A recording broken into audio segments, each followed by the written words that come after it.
You are Locked On Rays, your daily Tampa Bay Rays podcast, part of the Locked On Podcast Network, your team every day.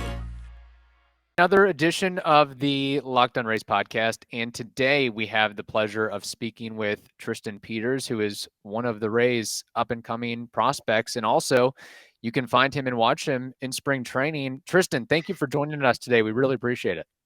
Oh, thank you for having me. Yeah, and let's get right into it. Your first spring training as a pro baseball player, what's that experience been like for you? Well, so my first spring training, I got drafted in 21 by the Brewers, and it was interesting. So I'd just gotten off. I'd only played rookie ball after I got drafted, and that was pretty cool. I met some of my best friends there, and and it was just exciting too to see like all the players above you, below you, whatever. And now too, like being my first big league spring training, now I get to practice with the big boys. Yeah. But it's really cool to meet all of them, pick their brains, and it's really fun to get myself out there too. I want to kind of show myself and see, can't get a leg up, Right, absolutely. And you mentioned, I like how you explain that, of pick the brains of some of the older, more experienced players who've been there, done that a little bit. Any players in particular that you've spoken with, had a heart-to-heart with, and just kind of try to pick up some information from them? Yeah, I'd say I've talked to like Ben Gamel. He was just recently picked up by the Rays. I've talked to Charlie Culberson. He also just got recently picked up by the Rays, and they've been in the game for a while now. So that's been cool. I've talked to Brandon Lau a little bit, but honestly, I talked to Charlie probably the most, more so about like kind of life and like family and stuff like that. That's kind of what I'm interested in. I just got married in January, so that's kind of a big part of my life. But I'm finding just like listening to them is also another thing I like to do. And I find that they all have different perspectives on the game too, and so it's not all, they don't all think the same. I think there's different things that work for different people, so that's been interesting to see. Right, absolutely. And how would you evaluate your play so far in spring training? I've looked up the numbers briefly, and you look like you're settling in pretty well, but just that experience of the first big league spring training, if you will. Well, I think I've been doing pretty well. I've been seeing the ball well. Just feeling really good at the plate. I think a lot of my off-season work, it seems to be paying off. I guess we'll see in the actual season, but I worked really hard on getting stronger. I'm looking to get my power numbers up this year. So I haven't really shown much of that yet in spring training. I've got a double, but I'm just kind of, just trying to get stronger and maybe hit some more home runs, but I also don't want to get away from what I've always been good at, which is contact. And I've been doing pretty well this spring with that. But I'm trying to enter this season too with a new kind of confidence too. And I think doing well in spring training has helped me with that too. So it'd be nice to get that rolling into the season. Yeah, and you mentioned confidence. I mean, you had a really strong 2022 minor league season. I mean, 796 OPS, 8 home runs, 18 stolen bases, I think 9 triples. If I saw it, you drove in a lot of runs as well. The contacts there, drawing walks. I mean, very numbers that I think that you'd probably be pleased with, right? And just kind of a nice stepping stone for 2023 and beyond. Yeah, absolutely. No, I think I did. I had a good season. There were some ups and downs, definitely. That's just how baseball is. But I really found out like how important my confidence is, especially when I got traded to the Giants from the Brewers in August. I felt like that took a huge hit on me mentally and like my confidence, and it kind of showed in my numbers. And there were glimpses of it coming back, but at the end of the season too, it was tiring as well. But I think I definitely have a lot more in the tank. But I really want to continue to pride myself on like walking and limiting my strikeouts, because that's what I'm good at. and see if the extra strength and weight I put on this off season can't hit a few more home runs and get the power numbers up. But Yeah, yeah. and I know that that's been talked about in the scouting reports. Is you do what a lot of players can't do, or it's kind of a gold mine of, hey, somebody that can make contact and hit the ball, and of course, just getting those power numbers up to that next level, that next step is of course a priority for you. But I saw online, I think they list you at 6', 180. Is that accurate, or are you up to 185, 190, 195? Where are you standing right now? So I think I weighed in at spring training last year, I was about 181 at the end of the last season. Mm-hmm. About like 6% body fat. Now I'm up to I touched about 200 pounds. Yeah, and so I put on quite a bit of weight, almost 20 pounds, and just I went really hard with the Yeah. lifting. Lift every morning, 5 days a week. So yeah. And was that something that the Rays kind of led to you of, hey, you're great hitter, but we'd love to see you add some strength, add some weight, and be able to, sustain the grind of a minor league and major league season eventually one day? Because I imagine just, playing pretty much every day and sometimes in the extreme heat, it's hard to keep on weight as it is. But or was it more of a personal edict of, hey, I just really need to make a point of putting on some weight and strength?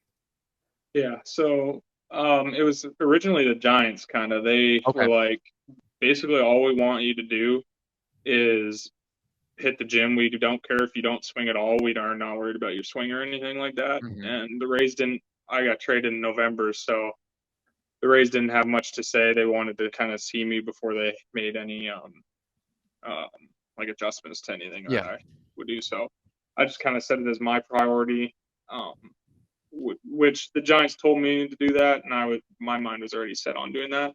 So I was like, yeah, I'm just gonna lift, and I didn't swing nearly as much as the last off season, but honestly, my swing feels even better. I've worked with some of the hitting coaches here, and they've done like I feel fantastic, honestly. There's still always improvement, but yeah, and so And um, does your yeah. yeah, and do you feel like this newfound strength and weight and power, is it showcasing itself in like the exit velocity numbers and just how hard you're swinging the bat, or have you not really gotten a chance to look at that data yet?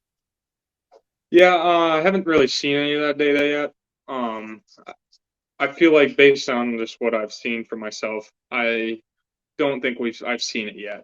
I did hit that double the other night pretty hard, but I don't know. I'm trying not to get too concerned with the exit velos and stuff, and because that's kind of when I get away from my approach, and then But yeah, I'm just trying to basically. I think it's more so getting it more consistent rather than getting my exit velos up because I hit the ball hard. I know I can do it, and I think I'm just trying to.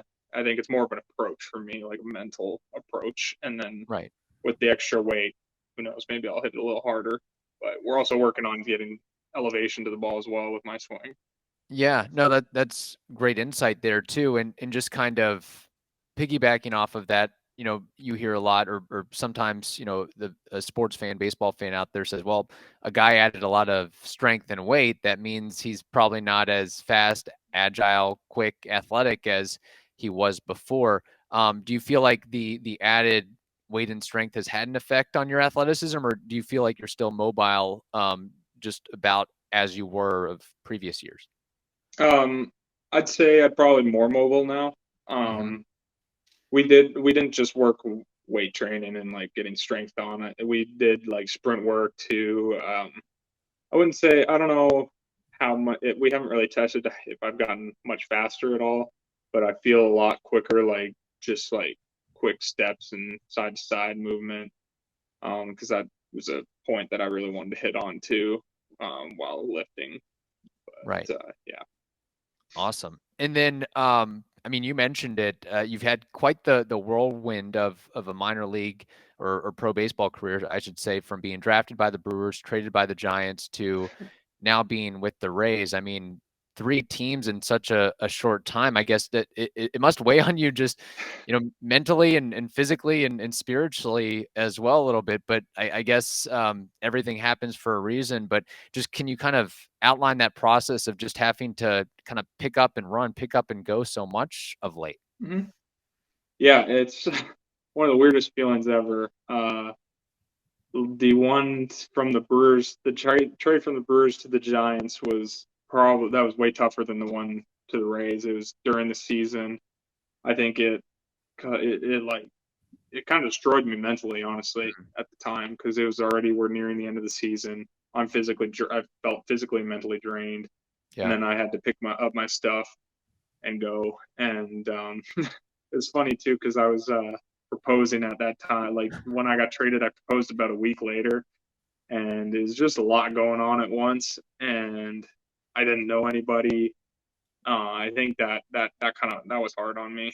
Um, and I think I saw it reflected in my numbers too. So I'm trying not to see, like, it was hard for me to look at those numbers and and then have confidence in myself, and that just kind of spiraled down, I guess.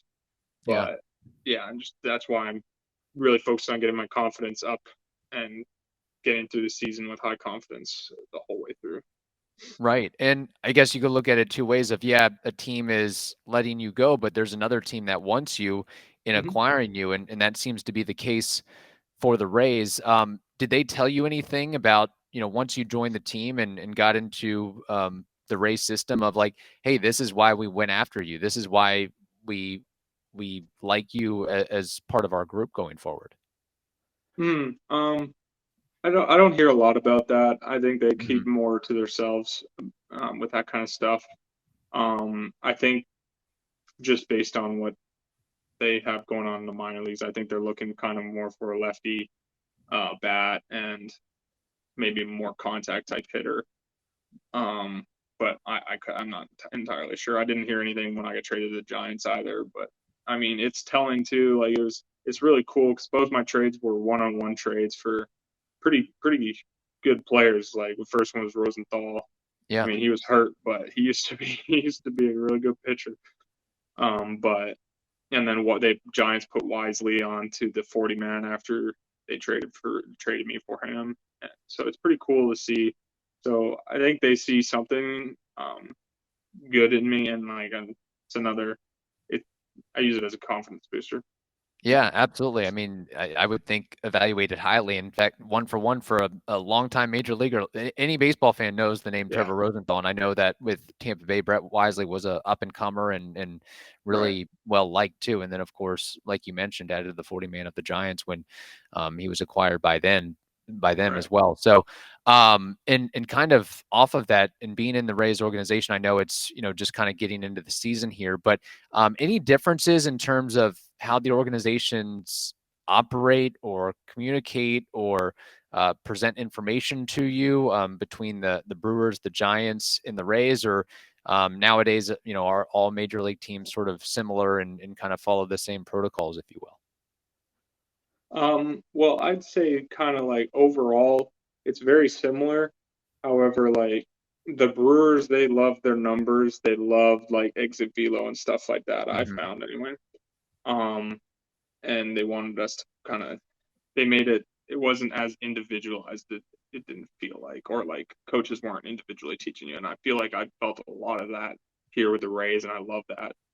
That way, I can kind of know where I'm at with not just the organization, but like the people who are with me every day of the season. And Mm-hmm. but they're just very little things that are different, but they really have a huge impact, I think. Right. Absolutely. We have more to discuss on this episode, but first we have to tell you about something called Built Bar. And about Built Bar is that it's a delicious treat that doesn't have all the fat and calories. So you've got to try Built Bars. Now, we've told you this since the beginning. 100% real chocolate. Every single Built Bar, that's real chocolate on them. And they come in unbelievable flavors like peanut butter brownie, coconut almond, whatever you desire, they have it. And now in 2023, you no longer have to wait until your delivery comes in at built.com. You don't have to wait for that. You can go to your nearest Walmart today, walk to the pharmacy section, and pick up a 4-bar box of cookies and cream. Or you can also go to Sam's Club and grab a 13-bar box with brownie batter or coconut puffs. Whatever you desire, you will get. So remember, Built Bars are super healthy and delicious. 130 calories, 4 grams of sugar, and a whopping 17 grams of protein. So if you want something healthy but delicious, you have to try Built Bars. And for 2023, obviously, besides getting through spring training, do you have any, big outlook goals for this year as far as, certain numbers or benchmarks you want to hit, or is, hey, I want to get promoted to AAA and maybe get an appearance in the big leagues? Do you kind of chart or measure some of that and kind of goal set, if you will, of, hey, these are, 3, 5, 10 different things that I want to be able to do over the course of 2023? Yeah, I try to set myself my goals really high. Mm-hmm. I've told people and my wife, I'm like, I'm going to set it high this season. I did last season, and I got to where I got, I think, because of that. Mm-hmm. And that my biggest goal for this year is to make big leagues. And I know, like, online it says my ETA is like 24 or whatever, but like, it's something. It's kind of fun. Like, I want to prove. I want to prove myself. And yeah, I mean, yeah, and then, like, numbers wise, I don't really have anything set. I just, yeah, I really focus on the average. So getting that high, it's important to me. Right. And my Absolutely. my strikeout rate as well. Really want to keep that on the lower end and improve my plate discipline. Yeah, absolutely. And over the course of playing in the minor leagues, I've asked a lot of other prospects this, but just what do you see as the biggest difference or challenge of going from, rookie ball to A ball to Double A? What are the biggest differences in, making that next step, that jump from level to level? Hitting wise, I'd say rookie ball is very difficult Yeah. because the pitchers there, they are a lot more wild. They're young. They don't think the way that an older person thinks. Like, in Double A, they are way more mature on the mound. Mhm. It's I don't want to say easier to hit, but like, you're kind of thinking the same way that they're thinking, but they're just way more accurate. Mhm. Like, a lot more strikes, and so it's not as unpredictable, I'd say, but it's still very difficult because the pitchers also have better stuff, and that's another thing. It's just a different challenge at each level. Yeah. And you mentioned better stuff. Is it because I've actually heard this as well, is that, in the lower levels, it's, yeah, guys can throw, 96 to 98, but it might be coming at your head one, the first pitch, the second pitch might be down in the middle. You just don't know, which I guess, strikes a little bit of nervousness and fear for the person at the plate there. But as far as like the advancement of pitching, is it just, sharper breaking balls, larger repertoires, just kind of all that command and control? Yeah, definitely. I mean, they just got better. And I think it's a huge part. Like, they're way smarter, and then they Mhm. have that stuff that people have at the lower levels, but they know where they can throw it at the same spot each time. Like fastball, they could throw a 100-mile-an-hour fastball up and in, and then, yeah, they just can do what they want to do with the pitch. The other guy, which makes it easier in a way, but it also makes it more difficult in a different way. It's kind of complicated. Right, absolutely. Now going back a little bit to your background and being originally from Canada and growing up there, which, by the way, I didn't see this online, but when did you actually make the transition from Canada to the States? Was it in college going to JUCO ball? So, I mean, were you basically born and raised all through your youth in Canada?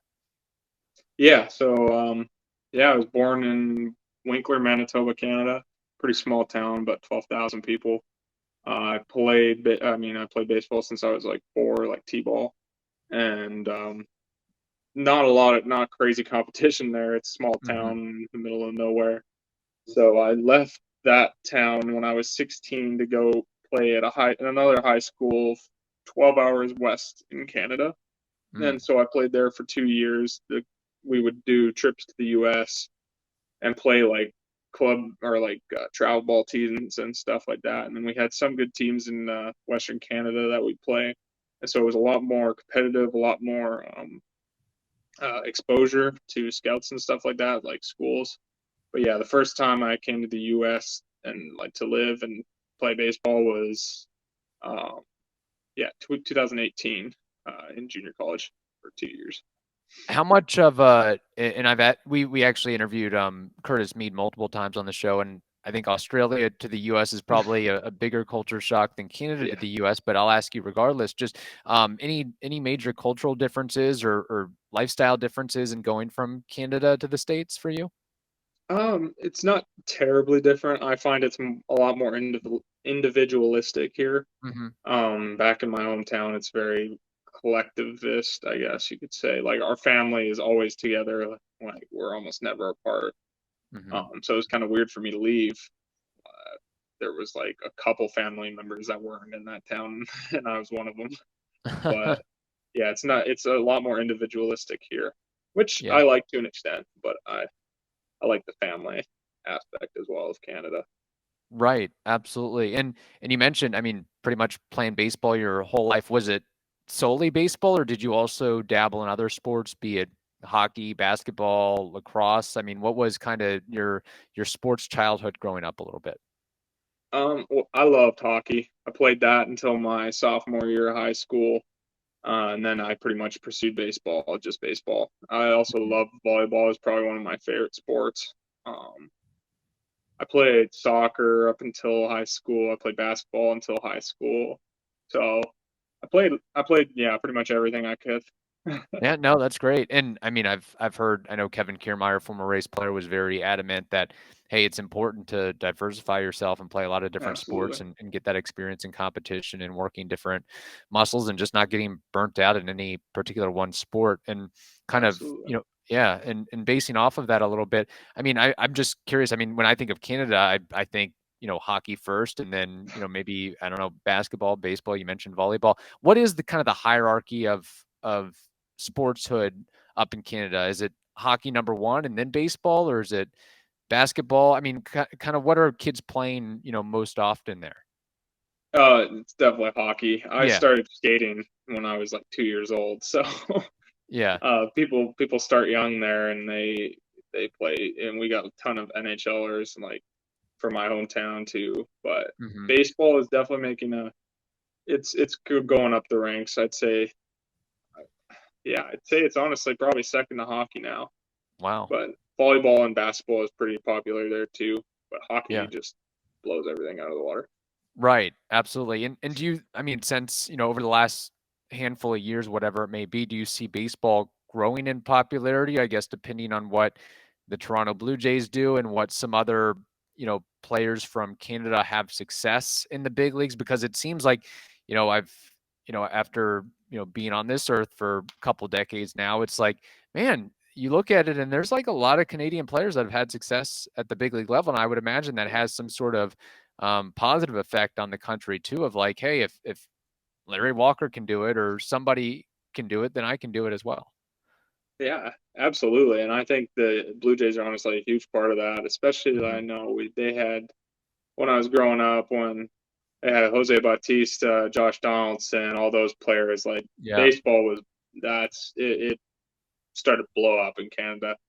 I know in my town specifically, small town, people are just I think um just they've been watching my journey with it, and I think kids are being more inspired, or parents are putting their kids in baseball more often. I'm kind of curious to see like what the numbers are looking like compared to the previous years.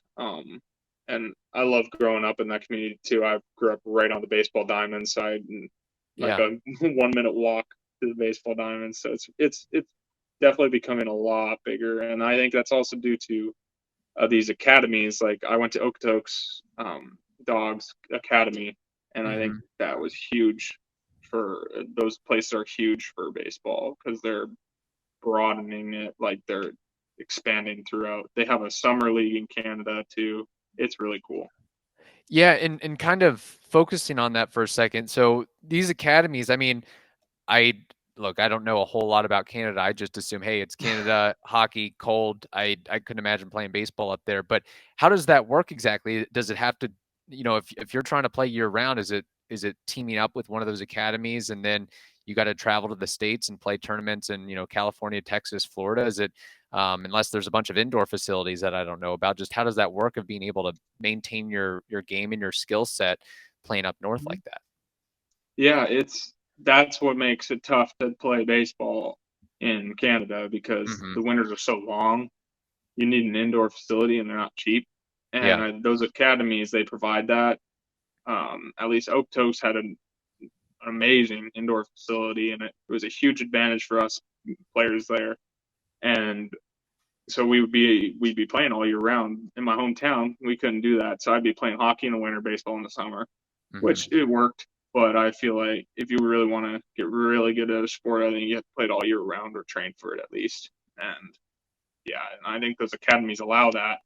And I think they're just kind of expanding and growing in popularity. And so that's huge for kids. And yeah, really exciting. Yeah, absolutely. Yeah, I know that we interviewed Kyle Manzardo several weeks ago, and he's from Idaho, so that's not necessarily a warm weather hotbed either. So he had to really want it and grind to get where he's gotten to this point. So Absolutely.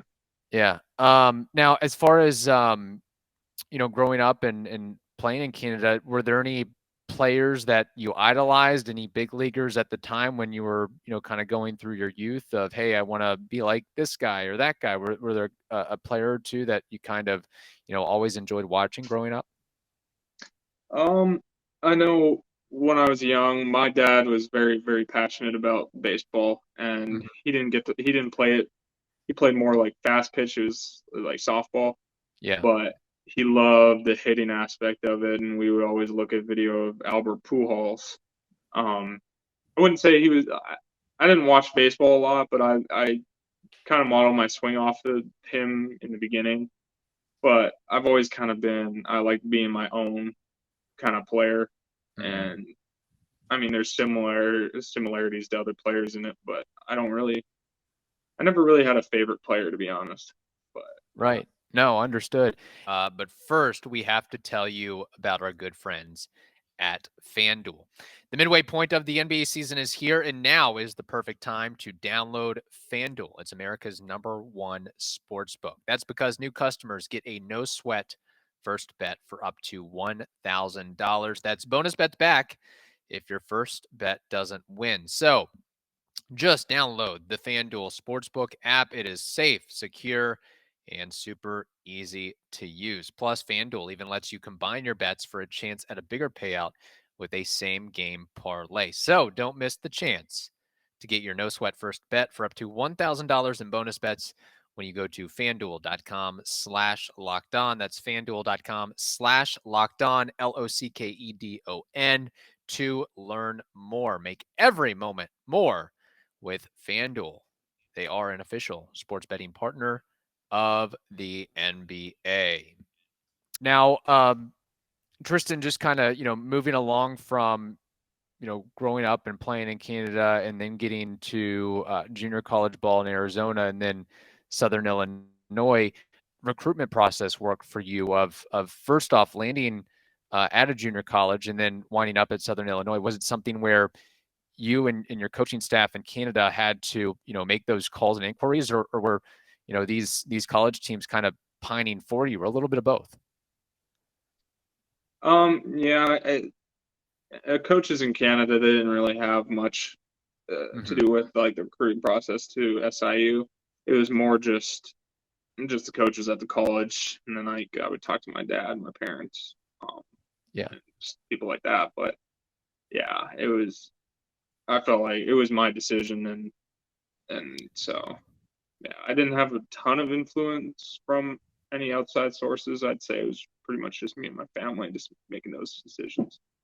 Yeah. And what were the biggest differences between junior college and then playing Division I ball at Southern Illinois? Just was it a matter of, the competition is maybe a little bit stronger and greater, and then maybe the amenities at Southern Illinois, more to someone's liking? Because we hear the stories about JUCO that hey, you really got to want it and love it and got to grind to make it work.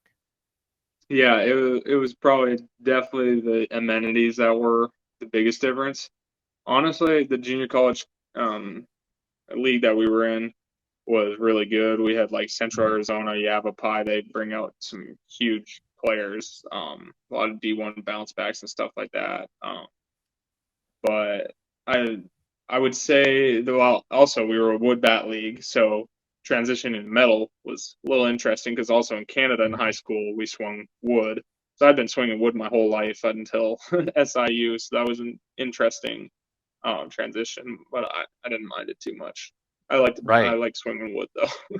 Yeah. No, absolutely. And then when it got time for the MLB draft and you're eventually picked in the 7th round, was that something, were you expecting to go kind of thereabouts, say, 5th, 6th, 7th, 8th round, or were you picked higher than anticipated, lower than anticipated? Just kind of, if you can, just take us back into that process and just how that all worked out for you. Yeah, so I remember I was talking with my agent. He said like highest I would go was like 6th round, Hmm. but like not super likely. So I wasn't really expecting to get picked as high as I was. I was honestly expecting like maybe 9th round second day, but most likely 10th or 11th round. Brewers were not on the list that I was expecting, so that was very Hmm. shocking to hear that they picked me. It was really cool, but yeah, we had almost zero contact with them until the draft actually happened. It's kind of crazy. Just the draft just works in weird ways. Yeah, absolutely, absolutely. And then now you're with the Rays. Obviously, things can change very quickly, and with that. So, now have you gotten a chance to? I've honestly not been able to follow every spring training game, but have you played a spring training game at the Trop yet? Yes, yeah, I played Okay. one. When was it? I think a few days ago. Whatever our last home game was, other than today. Um, Okay. but What's that experience of playing in the Trop? Just, you're playing in a indoor facility, a dome. You've got the artificial turf, different lighting, and obviously it's a major league ballpark, and you're playing spring training games, with just a couple thousand fans. Just, what's that, been like for you compared to maybe some other traditional spring training venues? I mean, I think it's super cool. Like it's a big league stadium. Anytime you get to play in a big league stadium, that's pretty cool thing. It is weird with the limited fans Hmm. because it's a very big stadium and it's just very quiet. Yeah. um, but I still think it's super cool. There's just some adjustments I had to make with like fly balls and the catwalk and the lighting. It was interesting because I'd played in a dome before, but not that kind. It was at Chase Field in Arizona. But yeah, really neat experience, and uh, I'll be in the roster tomorrow. See if I get in, but yeah, I just Yeah. even being on the bench there, it's really cool just to experience like big league field. Right. Yeah. And hopefully, one day between the months of, April and October, you're, playing in the Trop. That'd be nice too. And That's you the mentioned goal. it. Yeah, that'd be quite the experience. You mentioned it defensively a little bit. I know you're an outfielder, but do you have a preference? Is it, where are you getting a lot of action? Is it right field, center field, left field, a little bit all over the place? Just what are the Rays doing with you more or less? So the Rays have been doing like pretty much everywhere. I played one game at center. I played a couple at left, a couple at right. So I'm thinking they're probably going to lean more towards me playing left. Just kind of that's what I was doing last year too. A lot of left field. I love center field, but I also like left. As long as I'm hitting, then I'm happy. All right, Tristan, and continuing on the defensive end of things, what do you consider to be your strength defensively? Is it your range? Is it your arm? Is it your ability to make you know spectacular plays at the wall? Just or do you just find yourself a well balanced outfielder who can kind of play all around a little bit? Yeah, I'd say I'm pretty well balanced. I think the way I try to separate myself is just making like not being afraid to make those crazy plays. Like I've the amount of times I've ran into a wall is kind of insane. It's kind of, I know it scares my wife, but I think it's the hockey part in me. I don't mind putting my body on the line to make a play, and which, yeah, I think that I can make those plays by the wall without fear, I guess. And then I think my range too. I'm not like the fastest. I think I just get pretty good jumps on the ball. I know my arm is definitely something I need to work on. The strength is, I think it's gotten a lot better since last year even, but yeah. Yeah. Is there any, whether coming through the minors or now with the Rays, is there any data that teams are giving you as far as, hey, your first step quickness or your range or your ability to close in on a certain play? Are there data points like we see offensively with exit velocity and hard hit percentage? Are some of those sort of in-depth metrics also applied to defense that you found?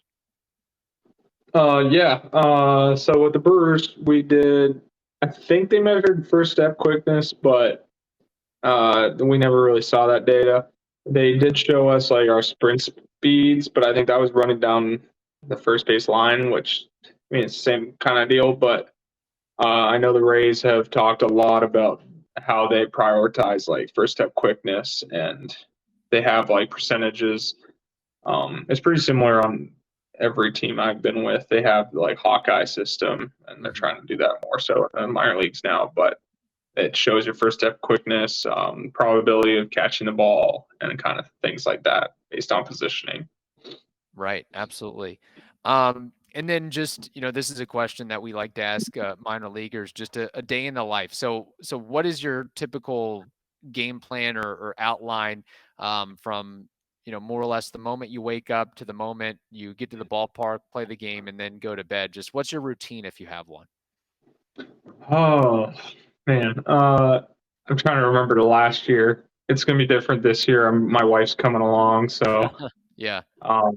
It's a lot of sleeping in during the season because our games are a little bit later in the day. Right now, definitely not.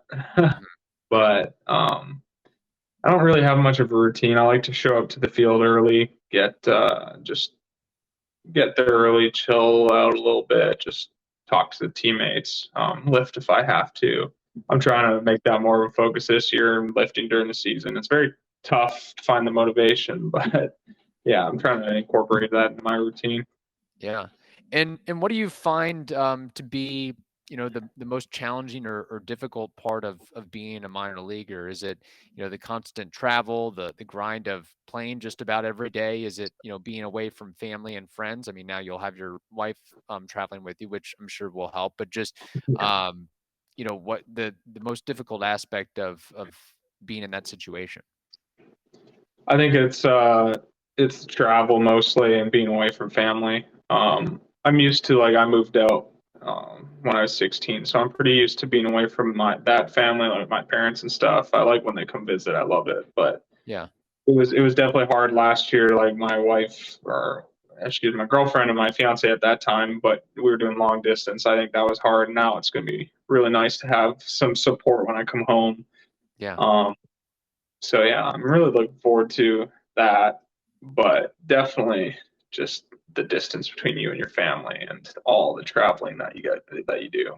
Right. And then, obviously in season it's go, but off season everybody has their own scenario and situation. What's it like for you? I mean, we know that you really put a focus and emphasis on getting stronger and hitting the weight room, but besides, you can't hit the weight room for 8 to 10 to 12 hours a day, not that I've ever experienced anyway. So what kind of did you do in your downtime, or how did you fill your days and hours in the off season, if you will?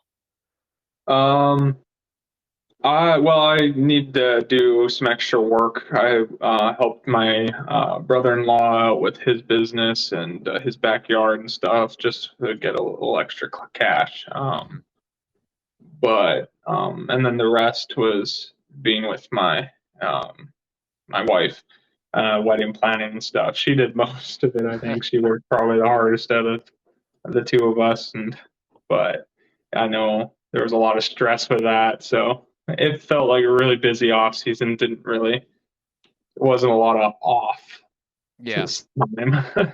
No, I understand completely.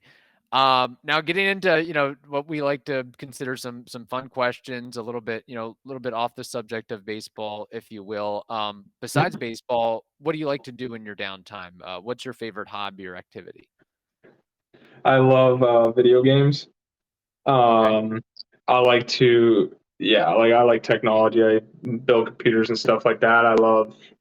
So I kind of miss that in the off season. I get to have my big computer, but now I have to store it during the season. But I just like doing that kind of tech stuff. We go to the beach right now. I know today me and my wife went to the beach. But yeah, computers are definitely my biggest hobby outside of Okay. baseball. And you mentioned video games. What's your go-to there? Oh man, it changes all the time. I like to play MLB The Show, so I mean, I don't really get Yeah. away from baseball. But I played a lot of Rainbow Six Siege. It was called. I played a lot of Call of Duty, as do a lot of my teammates and stuff like that. But Mhm. yeah, just a big variety. My wife and I got into this game called Raft, and you just build a raft on the ocean, and it's very relaxing and Yeah. lots of fun to good bonding time with my wife. So. No, that's awesome. That's great. That's what it's about. It's about, being able to kind of chill out and get away from the world, if you will. So there's that. What about, favorite television show or movie, if you have one? Is there something you're watching on Hulu or Netflix or Disney Plus, whatever it may be? Yeah, my favorite show is definitely Mr. Robot. It's computer, or he's like a hacker. It's realistic, so I love that. But me and my wife watched that. Movie. I mean, I'm a huge fan of Star Wars movies. She just Okay. whispered something to me. I couldn't tell what she said. Oh yeah, we're watching another TV series right now. It's called The Chosen. It's uh, it's based on events in the Bible, Okay. and yeah, so that's been really really cool to see. It's played out and it just seems like real people, and it really puts a different perspective on the Bible, and yeah, and faith is a big part of our relationship and everything we do. So. Awesome. And then what about, nowadays everybody's on their devices or whatnot, but any, favorite reading material, books, online websites and anything that kind of piques your interest there? I'm not much of a reader, but I do like audiobooks, and I listen to the book Where the Crawdads Sing. So that was pretty good. I like to listen to books on long road trips, so Okay. that's a great time. But my wife and I will read magazines. Or another Christian magazine. I forget what they're called. Oh yeah, Focus on the Family. Okay. Well, yeah, we'll do a little bit of magazines, but yeah, I'm not a huge reader anymore. No, awesome. That's good to hear. I've got the audiobook thing in common. I got a Mhm. hour and a half commute every day, so Oh gotta wow, get through the audiobooks like crazy. yeah, Yeah. What about food? What's your go-to meal, favorite food, if you have one? definitely steak. I love steak, like filet mignon. I mean, that's on the rare occasion that I get one of those, but yeah, definitely Okay. steak. Any like a steak from a particular restaurant? I mean, is it, Ruth Chris, or you kind of go more with the homemade? Just kind Yeah. of variety there? My own steak. I have this seasoning that my family uses, and it's every other steak is kind of not very good compared to it. Hey, there we go. So is it safe to say that you're the best steak maker in the race system? I mean, would you kind of hold yourself to that? Yeah, yeah. I'm Okay. confident. I'm confident in my steak making abilities. Hey, no, it's good. Hey, you got to be confident to make it in Yeah, the big leagues, to make it in sports. You got to be confident, true. whether it's, Yeah, swinging a bat, playing in the field, or making steaks. You got to be able yeah. to, have it within yourself. So, okay. Exactly. So kind of, yeah. tied into that a little bit, I also asked that. I also like to ask these types of questions as well. Regarding your teammates with the Rays, besides yourself, who would you consider to be the most athletic teammate that you've encountered thus far? That's an interesting question. Athletic? Yeah. Oh man, I'm trying to think. Dang, it's tough. And there's a And couple. yeah. I mean, like probably one of the best players that I've seen, not including in the big leaguers, would probably be Kyle Manzardo. Yeah, he's just he's good. He's really good. I mean, he's athletic, but I'm trying to think. Yeah, I just don't know everybody well enough either. Yeah, and like haven't seen a ton out of them. But no, it's all good. Yeah, we've heard Kyle Manzardo, Mason Hour, Greg Jones. Those are a couple of the ones we've heard on occasion. Greg, yeah. What about the funniest teammate? Logan Driscoll. Not even. Yeah, he's just a goof. Yeah, he's funny. I like that guy. I've heard he's got like an interesting kind of laugh where he makes a statement and then he has like kind of he makes some sort of like audible sound or something. I don't know. I can't really attest to that, but every time he just smiles, I just start laughing. He's just one of those kind of people. Yeah, he makes the clubhouse fun, which is important. Yeah, sure. He's a great dude. Yeah. What about, besides yourself, of course, the most intellectual or smartest teammate that you've encountered? Oh, yeah, I definitely wouldn't say myself on that one. Man, I'm trying to think. Probably Tristan Gray, not Tristan Peters. Okay, there we go. Hey, from one Tristan to another. That's yeah. He's also another really athletic one too. He's a good ball player. Yeah, I think if I'm not mistaken, his power numbers are pretty insane too in the minors as well. Yeah, kind of ridiculous. Yeah. Who is the best or toughest pitcher that, one, you've faced in the minor leagues, and two, you faced thus far in spring training? Faced in the minor leagues. Oh man, I can't remember what his name was, but he was throwing like 101 in high A. I think he was one of the Latin guys on the Cubs high A. And he was one of those guys that throws 101, but you don't know exactly where it's going to go. And he had a 92-mile-an-hour slider. Yeah, that was tough. But the toughest person I've faced thus far, probably being live at bats against, what was it?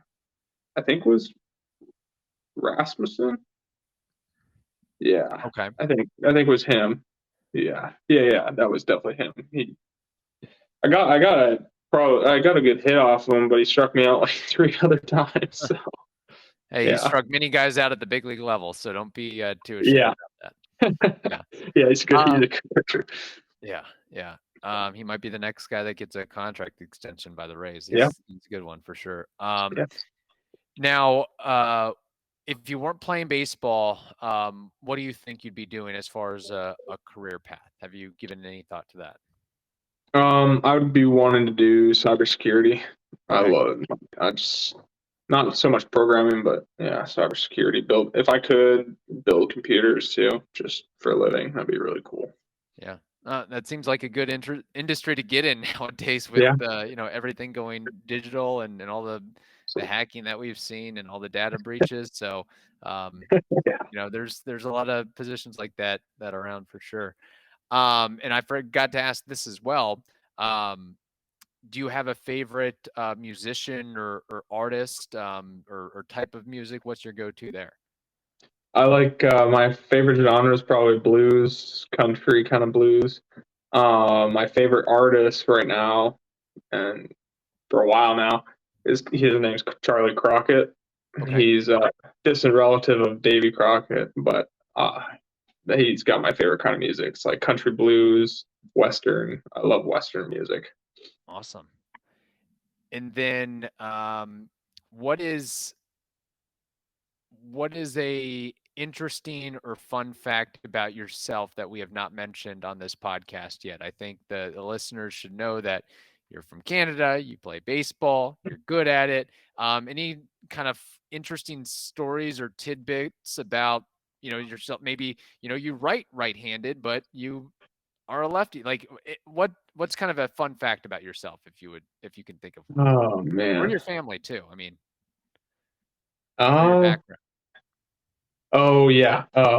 My wife just said we met country dancing. I country dance.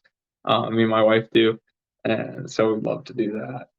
Like swing Okay. dancing, western swing, and line dancing. Awesome. So would you consider yourself to be the best line dancer in the Rays organization? I mean, my wife says no. I don't know why she's saying that.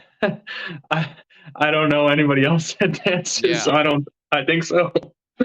Yeah, I mean, I know that the Rays also, not to say, hey, if you're from Texas, you can line dance, but they do have a bevy of guys, that were drafted out of high schools or colleges in Texas. Yeah. So you never know Yeah, what that's true. That is true. type of competition you could face. Well, Tristan, you're awesome. You're great at baseball. We're looking forward to seeing Thank what you you. can do in spring training and in this upcoming year. And you can be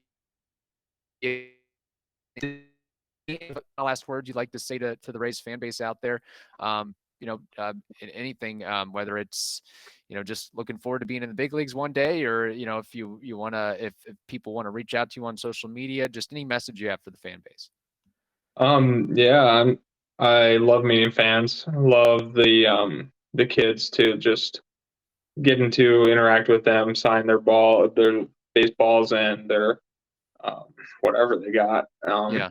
I'd love to have a Rays baseball card. That'd be really cool to sign. No, I'm really excited to meet all of you, and yeah, and feel free to message me on Instagram. It might take me a while to respond, but I'll try to respond to people.